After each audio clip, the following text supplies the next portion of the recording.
तर भाजपा शिवसेनेला संपवेल ही अब्दुल सत्तारांची व्यथा खरी आहे। संजय गायकवाड यांनी दुजोरा दिला। शिंदेंमुळेच भाजप सत्तेत आहे आणि दुसऱ्यांदा सत्ता भोगता आली। गायकवाडांकडून तीव्र नाराजी आणि खदखद व्यक्त करण्यात आली। महापालिका असेल, जिल्हा परिषद असेल, आता विधान परिषद असेल, टप्प्याटप्प्याने आमची एक जी सत्ता आहे ती कमी होऊ लागली। त्या सत्तेपासून आम्ही दूर जाऊ लागलो। तर याची कारणं काय आहे?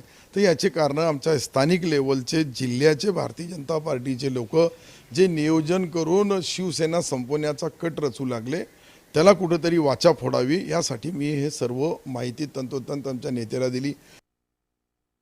अब्दुल सत्तार जे काही बोलले त्यांची ही व्यथा ही खरोखर व्यथा आहे।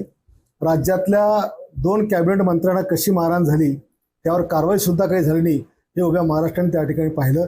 अजितदादांच्या पत्नी सुनेत्राताई यांचा अर्थ खातं सुद्धा अजून त्यांना मित्रपक्ष आमचा देत नाही। त्याच्यामुळे त्यांच्या सोबत सुद्धा आमच्यासारखाच खेळ होतो की काय असं आम्हाला दिसून राहिलेलं आहे। आणि माझ्या मतदारसंघात सुद्धा मी काही लक्षवेधी लावल्या तर भारतीय जनता पक्षाचे ज्येष्ठ मंत्री ते माझे लक्षवेधी सुद्धा लागू देत नाहीत।